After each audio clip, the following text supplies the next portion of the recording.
Channel astro नक्षत्र। I am अनुभव and till now हम लोग तकरीबन 5 एसेंडेंट्स के बारे में बात कर चुके हैं, उनके फेवरेबल और उनके अनफेवरेबल रत्नों के लिए। Now today we will be talking about the Kanya lagna, that is the Virgo ascendant. Virgo के बारे में हम बात करेंगे।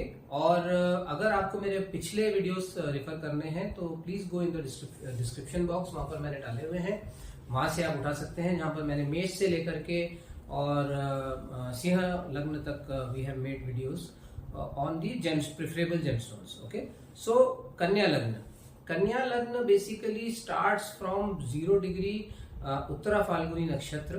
तो 0 डिग्री पे उत्तरा फाल्गुनी नक्षत्र शुरू होता है और 10 डिग्री तक जाता है कन्या लग्न में। उसके बाद में इसमें हस्त नक्षत्र होता है। हस्त नक्षत्र तकरीबन 23 डिग्री 20 मिनट तक चलता है। So you know towards the end of the sign, लगभग 23 डिग्री 20 मिनट तक इसमें हस्त नक्षत्र चलता है। एंड देन 23 डिग्री 20 मिनट से लेकर के एंड ऑफ द राशि तक इसमें चित्रा नक्षत्र लगता है। ठीक है, चित्रा के बारे में मैं आपको बता दूं, चित्रा बहुत ही ऑस्पिशियस नक्षत्र होता है। चित्रा के सेंटर में एक पॉइंट होता है जिसे स्पाइका बोलते हैं, और स्पाइका से हमारा चित्र पक्ष अयान मास बनता है। सो एक बहुत फेमस अयान मास होता है जिसपे हमारे एस्ट्रोलॉजी सॉफ्टवेयर चलते हैं, वो स्पाइका से बनता है, जो कि चित्रा के मध्य पॉइंट में पाया जाता है। So this is about the Virgo ascendant and people born in Virgo ascendant. I will tell you briefly, they are very business minded. They are rather, this is the balanced side of the Mercury. So like unlike the Geminis, जैसे हमने पहले भी बात किया था, Geminis are very fluctuative, Geminis are very spontaneous, and Geminis are confused also at times. But when we talk about the Virgo people, the people born in the Virgo ascendant are very very composed. They are highly calculative because it's the exaltation sign of Mercury. तो यहाँ पर mercury exalt होते हैं वर्गो में, और उनका मूल त्रिकोण भी आधा वर्गो तक ही चलता है। So they are very very sharp, very very business minded and very calculative and very balanced. So it's a very good ascendant. काफी बड़े बड़े लोगों का जन्म मैंने देखा है उनके हॉरोस्कोप्स में कि कन्या लग्न में हुआ था। Okay, now coming back to the topic, क्योंकि हम लग्न पर ज्यादा चर्चा नहीं कर रहे हैं बिकॉज हम उसके लिए एक सेपरेट पूरी सीरीज बनाएंगे। अभी हम हमारा टॉपिक को, हमारे डिस्कशन को कन्फाइडेड रखते हैं जेमस्टोन्स पे। Okay, so first I tell you the favourable gemstones for the Virgo ascendant and then I tell you the unfavourable gemstones for Virgo ascendant. Okay, so we start with the lagna itself. Mercury being lord of the lagna, आप इसमें पन्ना पहन सकते हैं क्योंकि लग्नेश होता है और 10th house का भी स्वामी होता है। आपके करियर को भी रूल करता है, आपके ओवरऑल हेल्थ को रूल करता है, आपके वेलबींग को रूल करता है, आपके लाइफ के बहुत सारे एस्पेक्ट्स होते हैं जो मर्क्यूरी रूल करता है इसमें। So you can comfortably wear emerald, that's no problem. Then second important stone, second part of the धर्म त्रिकोण comes the 5th house lord, that is the Saturn. तो नीलम इसमें धारण किया जा सकता है कन्या लग्न में। ठीक है, थोड़ा सा इसमें बस दिक्कत ये होता है कि शनि का जो, सैटर्न का जो मूल त्रिकोण होता है वो 6th हाउस में चला जाता है ना। तो यहाँ पर थोड़ा सा हमें और डीप एनालिसिस करके जो है ब्लू सफायर जो है पहनना चाहिए। ठीक है, third important stone for the Kanya लग्न इज द डायमंड या ओपल फॉर वीनस, क्योंकि वीनस इसमें जो है वो 9th हाउस का स्वामी होता है। धर्म त्रिकोण का तीसरा स्थान, मुख्य स्थान 9th हाउस, इसका स्वामी होता है, और 2nd हाउस का स्वामी होता है। सो हमारे धन को और हमारे भाग्य को, धन को और भाग्य को, दोनों को ही इसमें शुक्र कंट्रोल करता है। तो Venus happens to be a very very important planet. ठीक है, हमारी इमीडिएट फैमिली हम यहाँ से देखते हैं, जो परिवार हम बनाते हैं। ठीक है, जिसमें हमारा जन्म हुआ वो नहीं, जो परिवार हम बनाते हैं वो इस हाउस से देखते हैं। ठीक है, तो वीनस इसका स्वामी होता है। फिर हमारे भाग्य, ठीक है, को यहाँ से देखते हैं, तो हमारा जो ओवरऑल भाग्य होता है, हमारा धर्म होता है, हम कितने धार्मिक हैं, ये सारी चीजें हम 9th हाउस से देखते हैं। So again Venus becomes a very important planet for Kanya lagna. Mercury becomes a very important planet for Kanya lagna. Kanya lagna people can wear gomed also because Rahu is very favorable for Kanya Lagna people, alright, because though it has a co-lordship of the 6th house, but Rahu और बुध जो होते हैं they are very close associates with each other.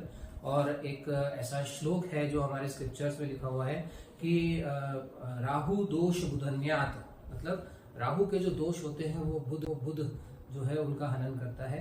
सो राहु का रत्न भी इसमें पहना जा सकता है गोमेद, बशर्ते राहु अगर अच्छा प्लेस्ड है। और राहु का डिस्पोजिटर कहाँ प्लेस्ड है, because dispositor is a different concept all together, हम उस पर कभी और बात करेंगे। मोटा मोटा आप ये समझ लीजिए, डिस्पोजिटर का मतलब होता है प्लैनेट जिस भाव में बैठा है उस भाव का स्वामी जो होता है वो उसको डिस्पोजिटर कहते हैं। तो राहु का डिस्पोजिटर की पोजीशन बहुत इंपॉर्टेंट होती है जब हम राहु को स्टडी करते हैं। तो मेजरली ये स्टोन्स हम इसमें धारण कर सकते हैं। Now which stones we should not wear in Virgo ascendant. Okay, तो वर्गो एसेंडेंट के जो लोग होते हैं उन्हें मूंगा भूल के भी नहीं पहनना चाहिए, क्योंकि मंगल इनका अष्टमेश होता है और बुध का परम शत्रु होता है। So they should not wear this thing coral, क्योंकि अष्टमेश भी होता है, तृतीयेश भी होता है, तो काफी डेंजरस स्टोन होता है मंगल उन लोगों के लिए। सेकेंड स्टोन जो इन्हें नहीं धारण करना चाहिए वो होता है जुपिटर का रत्न पुखराज, क्योंकि पुखराज इसमें बाधक भी होता है, मारक भी होता है, और जैसा मैंने मिथुन लग्न में बताया था बृहस्पति को इसमें केंद्राधिपति दोष भी लगता है, मतलब सॉरी जो बृहस्पति होता है वो इसमें मारक बाधक भी होता है, और बृहस्पति को कन्या लग्न में केंद्राधिपति दोष भी लगता है। नाउ केंद्राधिपति दोष क्या होता है, जब भी कोई नेचुरल बेनिफिक प्लैनेट को, राइट, नेचुरल बेनिफिट प्लैनेट को दो केंद्रों का अधिपत्य मिलता है तो उसकी inherent properties of doing good goes down. Okay, तो मतलब बेसिकली वो बहुत अच्छा नहीं कर पाता जैसा वो किसी और लग्न में परफॉर्म कर सकता है। ठीक है, सो ये मैंने अपने प्रैक्टिकल एक्सपीरियंस में देखा भी है कि Jupiter does not do well for people particularly in the Kanya lagna, so they should avoid a yellow sapphire also. Okay, now coming to ruby. Ruby lord of the 12th house होते हैं सूर्य, और सूर्य का रत्न होता है रूबी, तो इन्हें रूबी भी धारण नहीं करना चाहिए। और क्योंकि चंद्रमा तो बुध के प्रति मित्रवत व्यवहार रखते हैं, लेकिन Mercury does not have a very cordial relationship with the moon, so they should not wear a pearl also. Okay, so what are the stones which Virgo ascendant people can wear? They can wear a emerald, they can wear a blue sapphire, they can wear a diamond very comfortably, and they can wear a hasonite. These 4 stones these people can wear. ठीक है, इसमें भी आपको कुछ जो मैं हमेशा बोलता हूँ कुछ ग्राउंड कंडीशंस हैं जो ध्यान रखना चाहिए। यू शुड सी कि जिस ग्रह का हम रत्न चयन कर रहे हैं इन 4 में से भी वो दुस्थान में तो नहीं है, मतलब 6, 8, 12 स्थान में तो नहीं है, या it is not following with the lords of the dusthan, और it is not following in any of the nakshatra where you know that nakshatra itself is not good, या उस नक्षत्र का स्वामी जो है वो इनप्लेस्ड है या it's not placed properly. So these are the basic things which people don't tell you, but I am I believe that knowledge should be shared, so I am telling you all these things abruptly. और इसके अलावा आप ये check करिए कि वो षोडश वर्ग में वो ग्रह कैसे बैठा हुआ है। ठीक है, तो अगर वो आप षोडश वर्ग पूरा चेक नहीं कर सकते हैं तो एटलीस्ट जो D3 कुंडली होती है ध्रेकान कुंडली में चेक करिए और नवमांश कुंडली में चेक करिए। ये 2 कुंडलियों में आप उसकी स्थिति चेक करिए, और after that also check the chalit chart. So check the position of the planet in the bhav chalit, where it is going, you know, is it going in movie shifting to a dusthan, और is it making a wrong combination with some other planet, that also need to be checked. उसका conjunction कैसा है वो उससे पता चलता है। ठीक है, Now these are the basics which you should see while selecting a gemstone. मैंने आपको एक brief में सारी चीजें बता दी। Still I would advise you to get your horoscope checked thoroughly from a qualified astrologer before going for a gem consultation. ठीक है? If you want my consultation, you can pick up the details from the description. It's mentioned there. Okay? So that's for the Cancer. That's for the Virgo ascendant, and we'll get in touch soon with the next video.